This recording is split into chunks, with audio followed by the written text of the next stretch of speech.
Hola, mi nombre es Silvia Álvarez. Estoy entrevistando a Lorena Rivera Urraca para el Centro Voces de Historia Oral en la Universidad de Texas en Austin.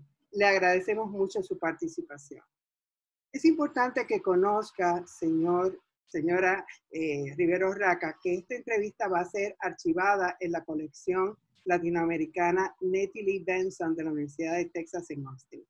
Si hay alguna pregunta que usted no quiera contestar o algún tema del cual no quiera hablar, yo aceptaré su decisión. De igual manera, si hay algún tema del cual usted quiera hablar, por favor, me lo hace saber. Estamos hoy, 12 de agosto de 2020. Es Silvia Álvarez y estoy hablando con Lorena Rivera Urraca. Como no estamos conduciendo esta entrevista en persona, necesito grabarla a usted dando su consentimiento. Le voy a hacer una serie de 5 preguntas. Por favor, diga sí estoy de acuerdo o no estoy de acuerdo después de cada pregunta. Antes de continuar, tenemos que asegurar que consienta a las primeras 2 preguntas. Voces quisiera archivar su entrevista, así también como cualquier fotografía y documentos que usted provea en la Biblioteca Benson de la Universidad de Texas en Austin. Nosotros retendremos los derechos de autor sobre la entrevista y cualquier otro material que usted done a Voces. Le da usted al proyecto Voces su consentimiento para archivar la entrevista y cualquier otro material relacionado con la entrevista en la Biblioteca Benson. Sí, sí se lo doy. ¿Está usted de acuerdo con que compartamos la entrevista en el Internet donde podría ser vista por el público? Sí, estoy de acuerdo. Ya usted completó un formulario de preentrevista. El formulario entero es mantenido en un servidor seguro del proyecto Voces. Antes de enviar el formulario a la Biblioteca Benson, nosotros eliminamos cualquier información de contacto de usted o su familia para que no sea parte del archivo público. Su archivo público solo será accesible en la Biblioteca Benson. La información en el formulario de preentrevista será de mucha ayuda en investigaciones académicas. ¿Permite usted que nosotros compartamos el resto de su entrevista en su archivo público en la Benson, accesible a investigadores académicos? Sí, lo permito. En ocasiones, Voces recibe solicitudes de periodistas que deseen contactar a las personas que hemos entrevistado. Nosotras solo colaboramos con noticieros legítimos. ¿Nos da usted su consentimiento para compartir su número de teléfono o su correo electrónico con periodistas? Sí. Bueno, pues pasemos entonces a las preguntas, a la entrevista.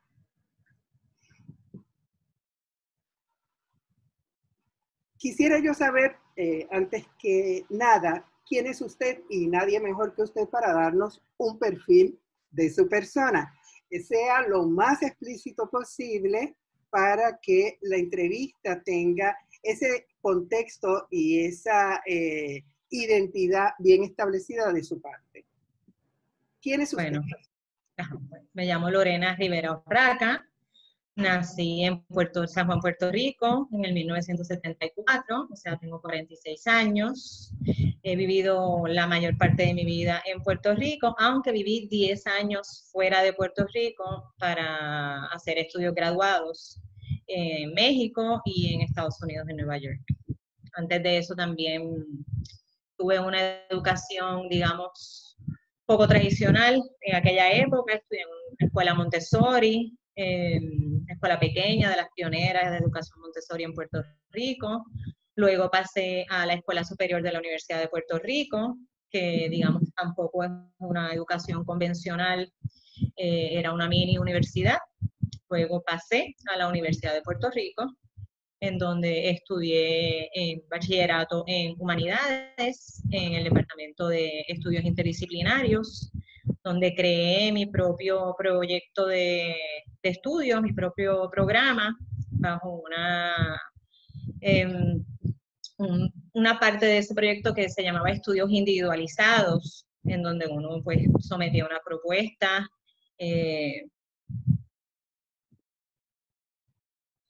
esa era afuera. El programa como tal me permitió elaborar una propuesta que mezclaba lo que han sido siempre mis dos pasiones, que es la cultura y las ciencias sociales, las humanidades y las ciencias sociales. En ese programa yo hice como una mezcla de las ciencias sociales, psicología, sociología y literatura. Y entonces luego de ese periodo me estaba inclinando a un interés por el periodismo. Cogí algunas clases en comunicación, comencé a trabajar en varios periódicos, trabajé en Diálogo, que era la publicación de la universidad. Trabajé en el periódico Primera Hora cuando comenzaba en Puerto Rico. Y luego de ese periodo decidí irme a estudiar a Guadalajara, México, a hacer una maestría en ciencias sociales con una especialidad en comunicación y cultura. En ese momento fui muy agraciada de tener a Rosana Reguillo de mentora y pude seguir trabajando lo que me gustaba, que era la mezcla de ciencias sociales con cultura. Hice una tesis de maestría sobre un mercado cultural que había en Guadalajara, que le llaman los tianguis, que se le llaman en México a los mercados, y entonces pues era un mercado cultural de jóvenes, llevado por jóvenes, con enfoque hacia la cultura juvenil. Ya estando allí, decidí con mi pareja en aquel momento irnos a estudiar a Nueva York. Estuve buscando opciones y en la New School for Social Research encontré un programa interdisciplinario también que me gustó mucho, aunque era una maestría. Así que me embarqué en ese otro proyecto de hacer otra maestría en Nueva York, una maestría que se llamaba Little Studies, que mezclaba pues, distintas facetas, áreas de las humanidades, como filosofía, literatura, estudios culturales, con acercamientos desde la perspectiva sociológica, histórica y las ciencias políticas. O sea que para mí era una belleza. Estando allí decidí seguir el doctorado hacia el campo de la sociología de la cultura, en donde tenía una mentora maravillosa que se llamaba Vera Solberg, una especialista en museos y en arte africano. Ella fue quien me orientó hacia todo el asunto de los análisis de las instituciones culturales, y por ahí pues tenía un proyecto bien bonito de doctorado que estaba en preproyecto, era sobre la creación de varias instituciones culturales, tanto en Puerto Rico como en Estados Unidos. Estando allá, decido regresar ya después que terminé los cursos, con la idea de terminar acá tanto los exámenes como la propuesta del doctorado, pero la vida me jugó unos cambios y al llegar a Puerto Rico mi papá enferma, lo diagnostican con cáncer y me cambia para mí todas mis prioridades. Decido poner todos mis estudios en pausa y decido que para mí lo más importante en ese momento era ser el apoyo de ellos, de mi papá y de mi mamá, y de mi hermana, que ya estaba inmersa en su trabajo, y un poco pues hacer vida doméstica. Quería como casarme y tener hijos para que mi papá pudiera tener nietos, y esa era como que fue mi foco por esos años. Decidí que si iba a tener hijos me iba a quedar en la casa con ellos, y así tuve mis dos hijas, tengo dos hijas, una de 10 años y una de 7, y así estuve en ese proyecto doméstico, como yo le llamo siempre, con una pausa bien grande a mi proyecto académico profesional por varios años. E incluso tuve que dejar el doctorado porque la universidad me exigía entregar cierta cantidad de trabajo en un periodo de tiempo. Yo tenía mi segunda hija recién nacida, no lo encontraba viable, estando sola con una niña de apenas 3 años y una bebé recién nacida. Así que tuve que tomar la muy dura decisión de dejar el doctorado y dejar ese proyecto por un lado. Luego de eso decidí, cuando mis hijas ya tenían como 2 años, la más pequeña, 2 o 3 años, la más pequeña, y ya como 5 o 6 años la más grande, pues que tenía que comenzar a trabajar nuevamente, ¿no? Sobre todo por el aspecto económico. Puerto Rico es un país caro, la educación en Puerto Rico privada es carísima, la educación pública es muy inconsistente, y comencé a trabajar con mi papá, que tiene una empresa de análisis social y mediático, análisis político. Entonces, un poco empecé con él en un proyecto bien particular que era sobre un proyecto sobre el uso de drogas y alcohol en Puerto Rico. Es decir, así es que yo entro al trabajo realmente por ese proyecto, porque estaba vinculado a muchas de las cosas que me interesaban. Tenía la opción de hacerlo a tiempo parcial, así que desde entonces, pues básicamente ese ha sido mi sustento, ese trabajo con mi papá a tiempo parcial y el cuidado de mis hijas, digamos que esas son como que mis prioridades en mi vida y mis papás, cuidarlos a ellos también. No sé si... ¿Piensas que ese tipo de destino, que obviamente tenemos que hacer unas decisiones y sobre todo las mujeres, ese destino te ha permitido, irónicamente, quizás tener mejores instrumentos para entender y manejar, digamos, las crisis que hemos estado acumulando, ¿verdad? No tan solo Puerto Rico, sino el mundo, ¿verdad? En los últimos años. Sí, yo definitivamente, porque yo siento que yo soy una estudiosa, una nerd de todo, y entonces no solamente esas herramientas digamos, educativas, académicas, me han servido para todo. Me han servido para ser mamá, porque yo todo lo investigo, todo lo leo, me meto en profundidad, todo lo que implica, siento que me hace mejor mamá en un sentido también. Definitivamente con la complejidad con la que se vive en Puerto Rico, todas las herramientas de análisis ayudan para uno entender cuánto inmiscuirse y cuánto echarse para atrás, cuánto participar. Yo soy fiel creyente en que uno tiene que participar de las protestas, de la vida cotidiana en la calle, no solamente desde una perspectiva, digamos, académica. Cuando estaba metida en la academia también siempre creí que la participación activa era algo, ¿no? Esa balanza entre la práctica y la teoría siempre me ha parecido bien importante. Y sí, yo creo que a veces ver lo que sucede a nivel internacional me da herramientas para manejar las cosas como una crisis como la que estamos viviendo y para poder ayudar a mis hijas a educarse con una profundidad y desde unas perspectivas que no todos los niños tienen, que yo siento que tuve la suerte de tener, con la misma formación de mis padres. Y creo que sí, creo que a veces la formación académica te da sostén cuando menos uno lo espera y en los espacios en los cuales uno menos lo espera. Estás hablando de causas y digamos, de acciones y de prácticas a las que también te dedicas, quizás no profesionalmente, ¿verdad? O en exclusividad, pero a la que les das tu apoyo y tu participación. ¿Cuáles son algunas de estas causas sociales, culturales, de cualquier índole, a las que te estás vinculando en los últimos años? Bueno, primero tendría que decir que ha sido toda la vida, porque mis papás nos criaron a nosotras participando políticamente, leyendo, estudiando. En mi casa siempre se habló de política, siempre se habló de justicia social, siempre se habló de feminismo. No son cosas que yo puedo decir que he encontrado sola.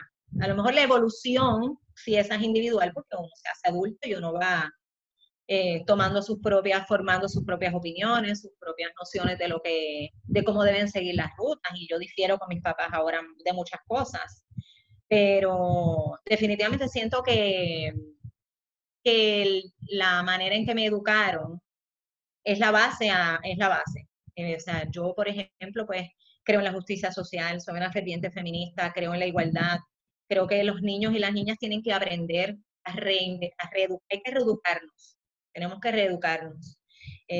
Creo que es importante ser antirracista, no solamente decir, ay, el racismo está mal, sino que hay que, y creo que la práctica para mí ha sido bien importante enfrentarme eso con mis hijas, en el proceso de educarlas a ellas, que yo puedo pensar de una manera, pero tengo que tener las herramientas para explicarle las cosas a ellas, para poder irlas desde lo más sencillo hasta lo más complejo. Y ellas a veces se ríen de mí y me dicen, ah, ok, ya, está bien, ya entendí, no me hables más que ya no te entiendo. O a veces se quejan como que, ah, sí, el feminismo de nuevo, mamá, sí, sí, se ríen.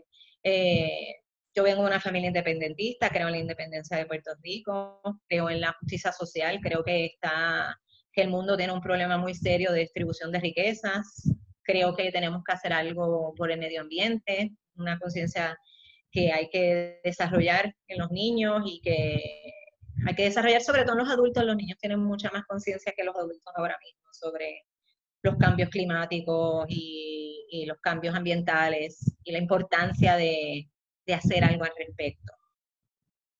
Yo creo que en esa vida cotidiana, pues yo trato, en Puerto Rico reciclar, por ejemplo, es una tarea heroica, básicamente. O sea, y yo reciclo y mi familia reciclan porque yo recuerdo cuando yo era adolescente, le dije a mi mamá, no me acuerdo en dónde en la escuela hablaron de la importancia del reciclar en aquel momento, que fue hace muchos años, hace más de 30 años. Y yo le dije a mi mamá, ¿por qué nosotros no reciclamos? Y mi mamá, nadie reciclaba, casi nadie reciclaba en aquella época en Puerto Rico. No había facilidades, ahora hay bien pocas. Yo tengo que ir a un sitio a llevar todas las cosas para reciclar, tengo que hacer todo un esfuerzo de mover las cosas. Ahora mismo para reciclar vidrio no hay vidrio, que es algo tan básico. En Puerto Rico no se recicla casi vidrio. Hay que pagar para reciclarlo en algunos lugares. Cosas así que mis hijas me ven haciendo y que yo hago porque pienso que es un asunto de conciencia social y de conciencia mínima, como mínimo de consideración básica ciudadana que debería existir. Pienso que eso es importante. En estos momentos, pues, es sabido que el mundo entero y Puerto Rico como lugar donde vivimos, está sintiendo, pues, el golpe severo de la pandemia. Y este proyecto, pues, busca rescatar voces sobre la pandemia, voces latinas, para tener esos registros que son a la misma vez universales, ¿verdad? Porque es la misma pandemia, pero también tienen esas voces pueden ser específicas o matizadas por las culturas.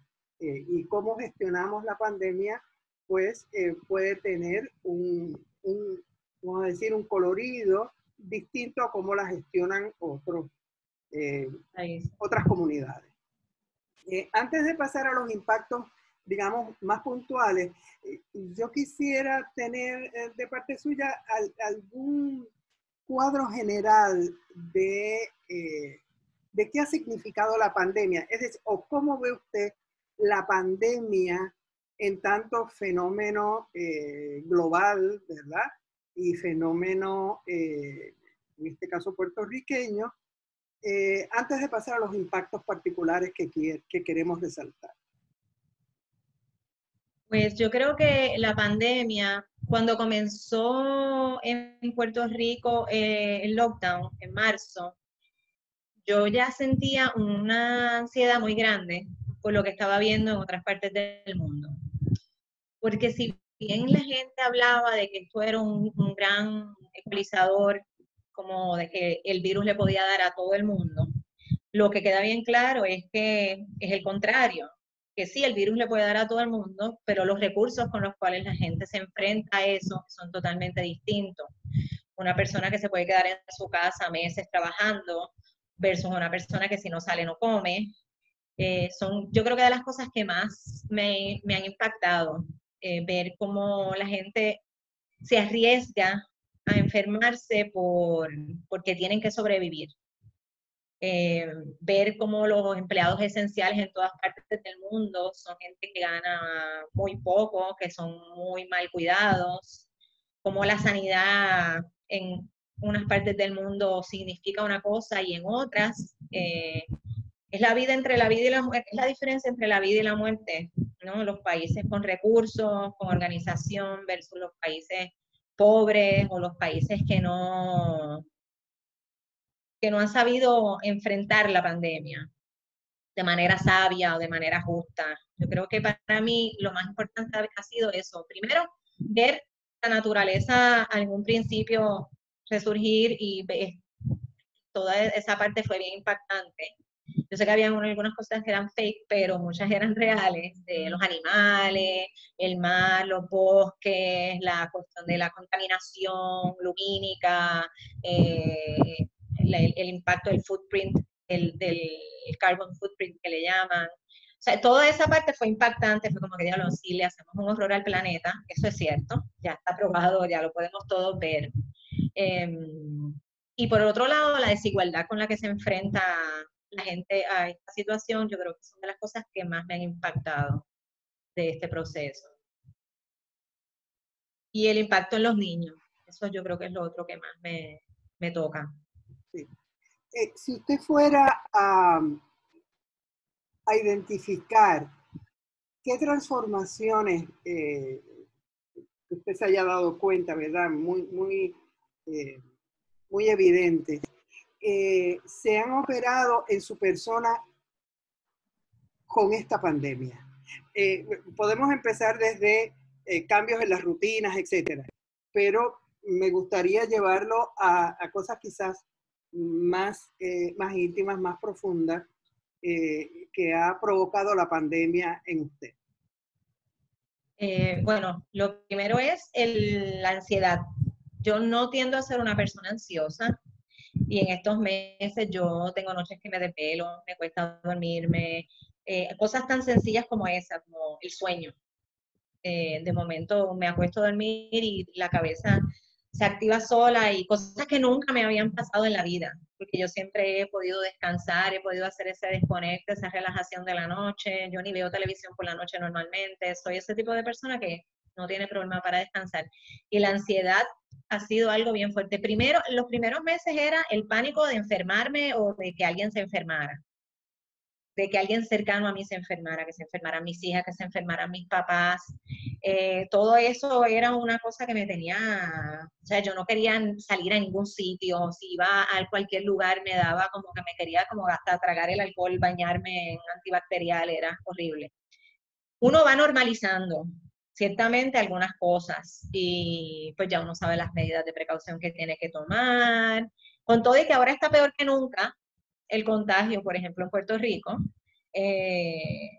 digamos que la normalidad de la vida se adueña del caos. Como que la normalidad se impone al caos porque tenemos que seguir viviendo. Yo, en mi caso, por ejemplo, tuve que hacer un montón de ajustes con respecto a mis hijas, tenían que quedarse en la escuela, en la casa, para poder seguir el trabajo escolar. Entonces era como que cada 2 semanas los tiraban un poquito más, después 2 semanas más, y al final fue como que ya, ok, pues vamos a hacer esto otro, y eso ayudó a mantener que hicieran unas páginas web de cada grupo para que ellos pudieran seguir el trabajo, nosotros imprimir, porque hay mucha improvisación, mucha incertidumbre, sobre todo al inicio del proceso, todavía la hay, pero todo ese proceso del estar encerradas en la casa ha sido muy difícil. Ya uno va como adaptándose y va viendo qué es lo que uno puede hacer y qué es lo que no, qué es lo que nos hace bien y qué es lo que no. Por ejemplo, yo vivo en un apartamento.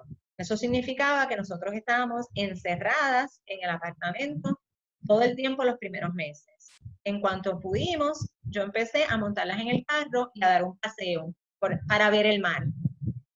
Yo me iba, daba una vuelta en el carro para ver el mar porque somos caribeñas, somos playeras, vivimos a una cuadra de la playa, pero no se podía ir a la playa. Y yo empecé por ahí. Ellas les daba pánico.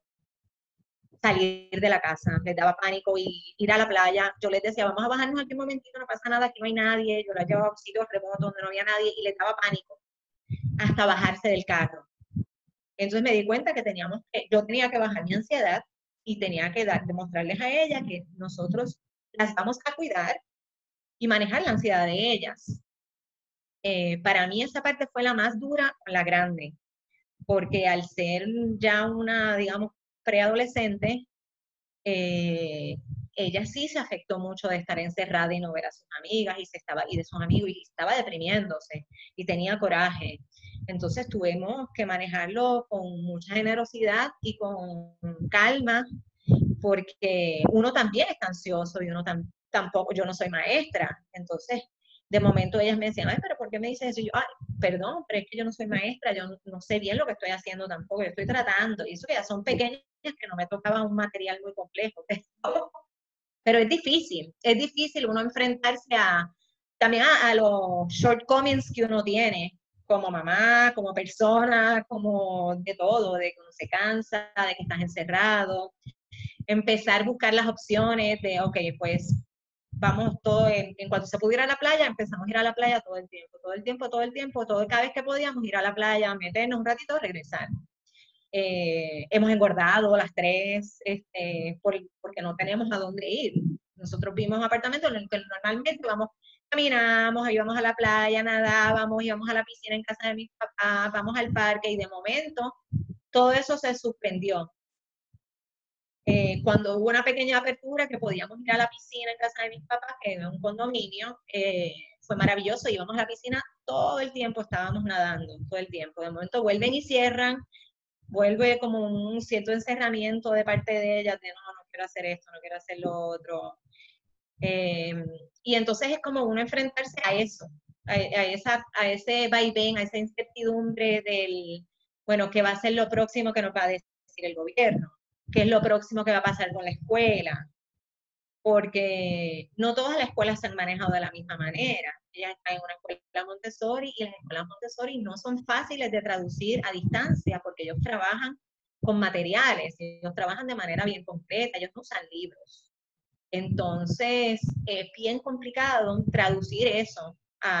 Yo veía a papás con niños más pequeños haciendo materiales en sus casas con lo que encontraban, imprimiendo letras, cortando cosas para los niños que están aprendiendo a leer y escribir, que yo decía, wow, que por lo menos mis hijas tienen ya esas destrezas básicas, pero es un compromiso con un tipo de educación que en un contexto como este es el triple del compromiso, porque requiere una dedicación bien particular de uno como participante de la comunidad escolar y de la escuela con uno, porque son planes bien individualizados, son pocos niños, entonces es como que ahora mismo la escuela quiere comenzar presencial en septiembre, a finales de septiembre, y es como ellos nos están dando la opción de si vamos a regresar o no, y es como, ellos tienen un plan que es precioso de regreso, que suena perfecto, si todo el mundo lo cumple al dedillo sería perfecto.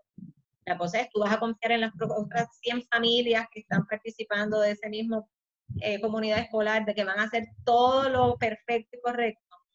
La pregunta es un riesgo bien grande. La angustia del regreso a escuela y de las clases, eso ha sido algo que yo creo que va a marcar a la generación de estos niños y de nosotros para siempre. Yo, por ejemplo, también pues, estoy sin trabajo. Eso ha sido una angustia bien grande. He retenido la suerte de poder hacer las moratorias de la hipoteca y de ir gastando el mínimo, mientras a la vez tengo que embarcarme en proyectos de arreglar la casa, porque que ellas se queden en la casa ha significado rehacer mi estudio, tuve que sacar todos los muebles, rehacerlo completo para ponerle a ellas su escritorio. O sea, es como he tenido que reevaluar un montón de cosas de mi vida cotidiana. Entonces digo, bueno, me pongo a buscar trabajo, pero ¿qué hago? Si me pongo a buscar un trabajo, ¿qué voy a hacer con ellas? Porque yo estoy divorciada y bueno, ellas pasan la mitad del tiempo con su papá y él tiene un horario de flexibilidad también. Entonces, eso nos permite a nosotros que cuando están con él, él pueda dedicarse a estar con ellas y cuando están conmigo, yo me puedo dedicar a estar con ellas también. Entonces yo he dicho, bueno, pues ahora mismo la prioridad para mí es la salud mental de ellas, la salud física de ellas, la salud mental de mis papás, y la salud física de mis papás y la mía, por supuesto, porque si yo no estoy bien, no puedo cuidar a nadie. Yo soy la que básicamente les resuelvo casi todo a mis papás, yo soy la que voy al supermercado por ellos, voy a la plaza, ellos tratan de hacer sus cosas, muy a regañadientes, pero yo no quiero que salgan, pero ellos son rebeldes, entonces me hace difícil a veces que se queden. Pero saben que si no se quedan y si no se portan como se tienen que portar, pues entonces no pueden ver a los nietos. Entonces se portan bastante bien porque sabemos que si queremos reunirnos, pues esa es la condición, que todo el mundo tiene que hacer su... Yo no salgo a nada que no sea supermercado, plaza, resolver cosas y ya, o sea, caminar cuando puedo caminar, ir a la playa, porque eso es salud mental y física, pero realmente yo no meto un pie en un restaurante, en una terraza, ni loca, no lo haría ahora mismo. Muchas de las personas con quien uno platica indican, ¿verdad?, la necesidad que tienen de tocar físicamente a amigos, a familiares, es decir, tener ese contacto sensorial de piel, ¿no? Que hace falta. Usted está en una edad de tener muchas amistades, me imagino, y cada amistad de uno pues tiene una historia que contar. ¿Cómo se han visto afectadas las relaciones de amistad, verdad? Y de familias que no sean las próximas, ¿verdad? Pues ha sido bien curioso porque ciertamente lo de la parte de, por ejemplo, no poder abrazar a mi mamá o a mi papá, eso ha sido bien difícil. Al principio me costaba muchísimo. Ya mis hijas abrazan a mis papás, ellos hemos establecido cómo los pueden abrazar. Yo he extrañado muchísimo a mis amigas son mis amigas desde que yo tengo 12 años, son mis mejores amigas, algunas hasta más. Entonces son mis hermanas. No poder abrazarlas así y no verlas, porque todas han estado bien guardadas en sus casas, no nos hemos visto. He visto una que otra vez, nos hemos visto, pero bien poco y de lejos. Más al principio, hace como 2 semanas vi por primera vez a una de mis mejores amigas y fue una cosa dramática, nos echamos a llorar y en la medida que nos acercamos, teníamos las mascarillas, estábamos en la calle, nos echamos a llorar y nos abrazamos porque no pudimos contenernos. Fue imposible no abrazarnos. Y después las dos estábamos como que, ay, no debemos haberlo hecho. Total, que las dos estamos encerradas y estamos en la playa. Pero esa cotidianidad de nosotras poder juntarnos a tomarnos un vino, hablar, eso nosotros lo hacíamos mínimo cada 2 semanas, si no más, porque muchas vivimos cerca y nos arreglamos siempre para vernos bastante. Entonces, no vernos en 5 o 6 meses es horrible, es bien duro. Hemos hecho Zooms, yo sé que hay gente que es más disciplinada con los Zooms, mis amigas no hemos sido muy disciplinadas con eso. Yo creo que a veces uno se va en el cotidiano de lo que uno tiene que hacer y de momento no saca el tiempo.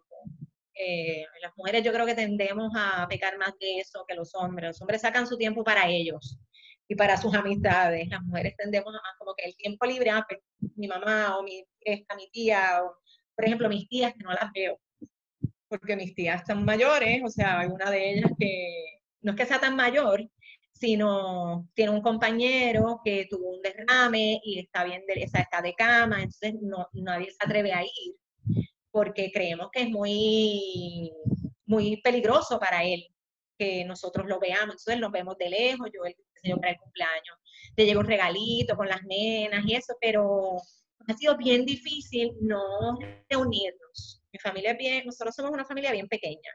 Entonces básicamente mis 2 tías pues son parte del núcleo familiar y no verlas en estos meses casi ha sido bien difícil, bien difícil. Y es lamentable porque uno empieza a acostumbrarse también a esa otra parte. Ya yo veo a mi mamá y antes lloraba porque no la abrazaba y ahora la veo y ya no siento como ni el impulso de querer abrazarla porque ya es como que, okay, está la protección. O sea, cuando nosotros empezamos a vernos hace algunas semanas realmente. La primera vez que nos reunimos con mis papás fue para su cumpleaños, que fue a mediados de julio, casi finales de julio. Todo era a través de Zoom. Todos nos reuníamos para almuerzos con Zoom, a veces ellos nos decían, vamos a mandar a buscar comida, te mandaba a buscar una comida, todo el mundo con el vino, la computadora, el qué sé yo, y hacíamos un almuerzo familiar, decíamos nosotros. Pero ha sido bien difícil. He tenido mis momentos de estar bien triste, de llorar, de desesperarme, como de, ay Dios mío, ¿esto cuándo se va a acabar? Estoy harta, no puedo más.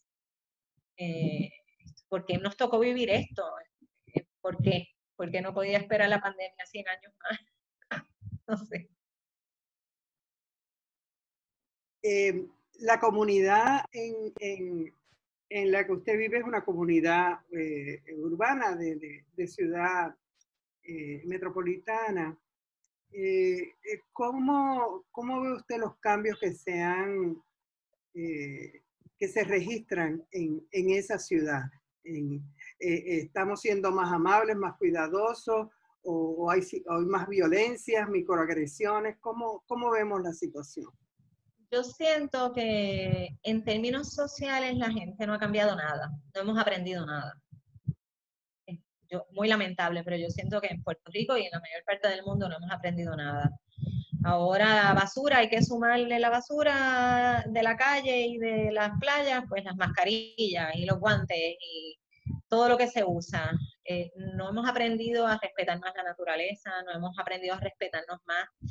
Yo uso el barómetro del ruido afuera de mi casa para saber cómo se está portando la gente. Yo vivo en una esquina donde hay un lugar que es como un mercadito convenience store de esos chiquitos y la gente tiende a pararse ahí a beber. Compran la cerveza, se quedan afuera, se ponen a hablar, como estoy al lado de la playa, pues vienen de la playa, salen ahí. El ruido me dice a mí cómo se está portando la gente. Al principio el sonido, el silencio, aparte del toque de queda, el silencio era increíble, no había nadie en la calle, nadie en la calle. Y todo el mundo como bien con temor. En la medida que eso se ha ido normalizando y en la medida que el gobierno ha flexibilizado la cuarentena y el lockdown, las personas han flexibilizado también su manera de socializar. Y uno ve la gente bebiendo, sin mascarillas, la gente comiéndose los semáforos que se pasan dañados, la gente bien agresiva guiando. En la última semana he empezado a notar un poco de balance, porque vivo en un área turística y entonces tú veías a los turistas campeando por sus respetos, felices, caminando sin mascarillas, haciendo lo que querían, mientras la gente temerosa de que los policías no fueran a intervenir a nosotros los puertorriqueños. Entonces, sí he visto en la última semana un pequeño cambio de los turistas ya más poniéndose las mascarillas. Las personas siguen usando las mascarillas, los puertorriqueños, para entrar a los sitios y eso, pero obviamente tiene que haber un problema o sea, en las reuniones familiares o en los trabajos algo está pasando porque los niveles de contagio están subiendo estrepitosamente y no paran. Entonces, definitivamente hay algo que está ocurriendo en Puerto Rico que la gente no está tomando en consideración. Yo no sé si es la falta del enfoque salubrista del gobierno, del mantener la campaña de que ponerse la mascarilla y que lavarse las manos, el distanciamiento social. Algo está ocurriendo. La gente no está siendo más amable, la gente no está siendo más considerada. Yo siento que no hemos aprendido nada. A veces me da tristeza, pero así lo siento. Acaba de mencionar al gobierno, ¿verdad? Que siempre es un actor en estos eventos tan importantes. ¿Cómo usted describiría y evaluaría la gestión de las autoridades políticas con respecto a la pandemia? Bueno, yo creo que en un principio el gobierno tomó una decisión muy sabia que fue el lockdown, esa cuarentena estricta. Yo creo que eso fue bien importante. En Puerto Rico prácticamente no habían casos y se mantuvo así por un tiempo. Y yo creo que fue importante para que la gente entendiera qué era lo que estaba pasando. La información, digamos, de marzo no es la misma que tenemos ahora, se ha aprendido mucho más del virus. Y sin embargo, las medidas que el gobierno tomó ahora mismo parecen irrelevantes porque el gobierno comenzó a hacer aperturas prematuras y muy radicales. Entonces, en la medida en que el gobierno empezó a hacer esas aperturas, los contagios empezaron a subir y el gobierno no ha vuelto a hacer nada, salvo dejar un toque de queda que no sirve para nada y la gente no le hace caso, porque yo escucho los jangueos en la calle a las 11 de la noche, y el toque de queda se supone que a las 10 está todo el mundo en su casa. Yo sí entiendo que ha habido muchos errores en términos de cómo se manejan las cosas, siempre el pillaje, las pruebas mal compradas, las pruebas malas que se compran, los contratos cara aquí, la cosa fatula para allá, la manera ineficiente de dar información, de recabar datos, siempre es un problema. Ahora mismo en Puerto Rico el contagio sigue en aumento y no hacen nada más que restringir las playas, donde se sabe que científicamente no hay, es la menos probabilidad de un contagio. Sin embargo, dejan las tiendas abiertas, dejan las iglesias abiertas, cuando se sabe que son focos de contagio, donde ha habido ya montones de querellas sobre mal uso de las prácticas o de no seguir los protocolos y punto. Entonces cierran una tienda un día, al otro día la tienda dice que desinfectó y abre. Y los contagios siguen subiendo. Y no se acaban las pruebas moleculares, hay un problema bien grande de rastreo, hay un problema bien grande de cómo se está afrontando el hecho de que en Puerto Rico siguen subiendo los casos y no se hace nada para parar esto, nada. Yo siento que es como que no les importa, no sé, es una cosa, a mí me deja, un gobierno que cerró todo en marzo y lo abrió todo en junio, no, es un gobierno irresponsable, totalmente desconectado de lo que hace falta para manejar una situación, como sobre todo en un país empobrecido como este. Para terminar con la entrevista, si no hay algo que usted quiera añadir, ¿cómo calibraría la experiencia personal que ha tenido usted con la pandemia, con la epidemia? ¿Qué es pandemia? Sí, yo siento que para mí ha sido un reto bien grande, un reto de mantener salud mental, salud física, salud emocional ante un proceso de incertidumbre tan largo que no ha terminado, que es una incertidumbre que sigue ante el contagio, que sigue ante las decisiones sobre lo que hago con mis hijas, la escolaridad, todo el proceso de estar desempleada, de mantener esa cordura y poder darle diversión a mis hijas, ser flexible ante cosas que a lo mejor yo era más rígida, como el uso de la tecnología, pues es algo que yo he tenido que aprender a flexibilizarme, a moldearme, a relajarme con respecto a algunas cosas. A aprender que uno tiene que a veces soltar un poco control y tratar de nadar en la incertidumbre, siempre pensando como norte que no hay nada que sustituya la paz emocional y la salud mental y física de las personas que uno quiere y de uno mismo. Yo creo que esa haya sido bien claramente la prioridad en estos meses, para mí es una ganancia. Es una ganancia ese reto del dolor, de la incertidumbre, porque da dolor a veces el no saber qué va a pasar, de no poder hacer nada, porque lo más que uno puede hacer es quedarse en su casa, que ya de por sí no parece tan superficial, pero a veces se siente como heroico estar encerrado. Lorena Rivero Raca, le agradecemos muchísimo su participación para el proyecto Voces, y esperemos que toda esta situación que ha provocado el estudio pues se disipe pronto y podamos tener pues un mundo por lo menos sin pandemia. Muchísimas gracias. Gracias. Gracias a ti.